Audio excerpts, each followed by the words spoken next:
Now we're going to play yes and. Are you ready? Do you know how to play it? Can you explain it again? Sure. So yes and is offering and accepting ideas. So we start the story with, a little location or something that's just happened, and then the next person says yes and to add to the story.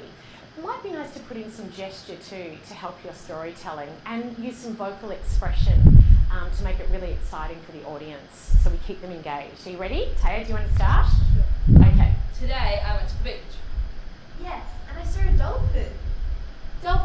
Yes, and the dolphin started swimming towards me. Yes, and I was so excited. I love dolphins. Yes, and it came even closer to me. Yes, so I decided to swim out to it. Yes, but it was very far away and the water was getting choppy.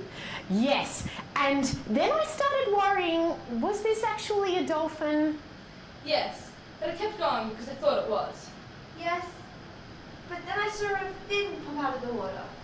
And it wasn't the dolphin fin, this was the second fin. Yes, and it was definitely a shark. Yes, and then I had a panic attack. Yes, and then I was concerned because I didn't know what to do.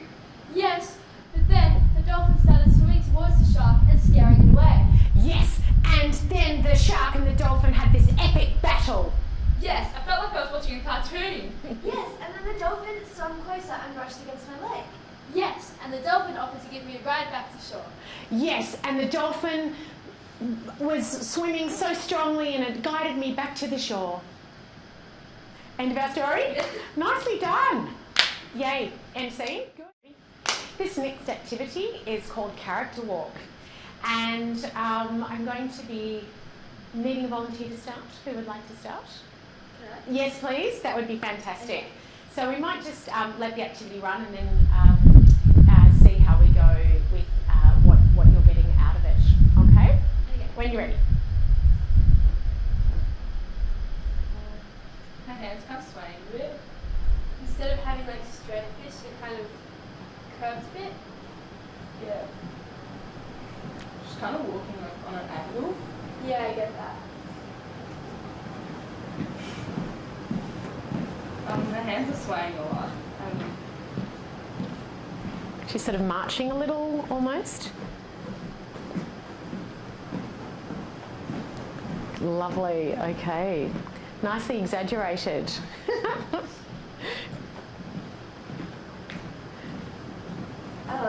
kind of leaning to the side a lot, and her legs are kind of crossing over a bit. So this was your walk, wasn't it? We were exaggerating.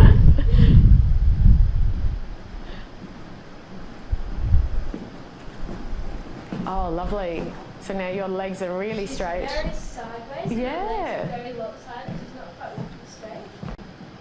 What do you think, what sort of character could this character be from that walk? Someone who's a bit tired, maybe, or who's a bit dizzy. Yeah, like maybe like a dizzy kind of character. Yeah.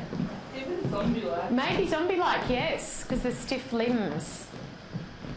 All right, Taya, what are you seeing in this walk now? They're really the legs. And the hands are kind of going out rather than just side by side. Highly physical though, very nice. Yeah. Changing the balance. Yeah. She's almost kind of touching her feet now. Yes. Yeah, she's going out very sideways. Oh, lovely, Taya. Yeah.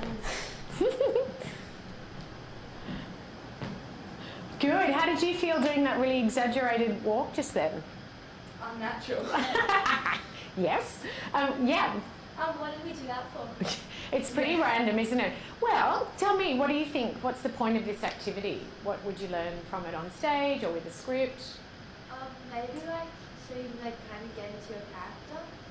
Nice. And like maybe like practice like over exaggerating their actions. Yeah, exaggerating movements. Good, It's yeah. like levels, because you kind of like climb them like. Yeah, and it was good that with you watching you collaborate together then, you're concentrating so hard on the movement. I think you're just feeling more relaxed about performing from my point of view. And maybe that's a good way to find a character too, not being worried about the words, but thinking of the physicality and the gesture first. And even we started to name characters. You could be a zombie or maybe an old witchy character or something. That would be a really fun way to play with the script through physicality. Yeah. Well done. This next activity is called Stand, Sit, Kneel.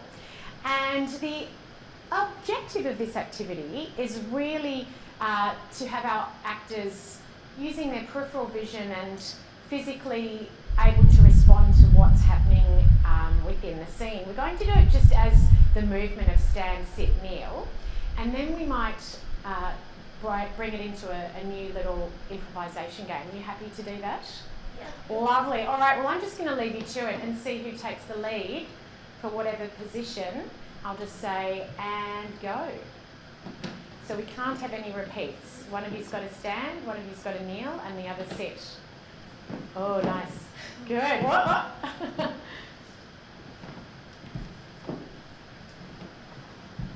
Good focus.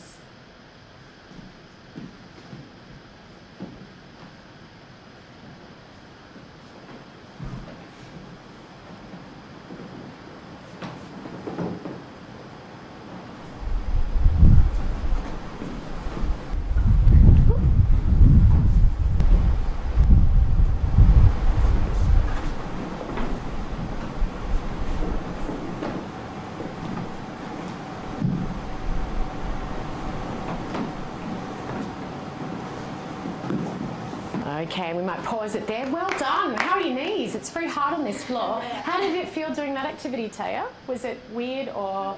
Yeah, it was kind of like my testing my awareness of where they're, what levels they are. Ah, so were you able to use your peripheral vision? Did that help you? Yeah. Just looking, just kind of, peripheral vision, seeing what they're. You were very fast doing it as well. I noticed, like, woo, it's very, you were not giving yourselves any time to rest. How about being in the middle? How was that?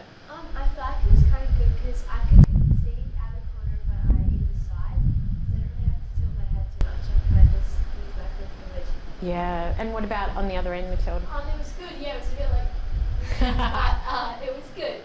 It's fun. And I actually used sound quite a bit, so I kind of when someone was standing up or sitting down, so that you would pay extra attention. Ooh, we could do an extreme challenge and close our eyes for another activity. Not today. Good. All right, well, let's do a little improvisation. So same idea, but this time I'd like you to create a little story where, again, at any one time, there is only one character standing, one character sitting, and one character kneeling within the scene. So why don't we start with, let's say, maybe a hospital. That could be where the scene's going to take place. So maybe just figure out your characters, who's going to be what, and then I'll say action to go. Alrighty. Are you ready? So lots of nice, clear, loud voices. Bring up the energy. Here we go. And action. Oh, my hand! My hand! You'll be fine. It's a paper cut. You can leave the hospital already. Let me turn on the aircon for you. You can't read anything else? I think I can see blood. Blood? There is no. Calm down. Let me take a look. She's dying. Let me get a I band-aid. don't like the sight of blood. Oh, My God, I'm dizzy. Here's a band-aid. Alright, now you can leave the hospital. You've been here for a week. I feel better now. Feels much better. My nail! It's broken! It's broken! Oh my goodness. I need to find the nail. Where is it? You do not. Do you need to glue it back on? No. I may never write again. Now don't worry. Don't put it back on. And scene. Lovely.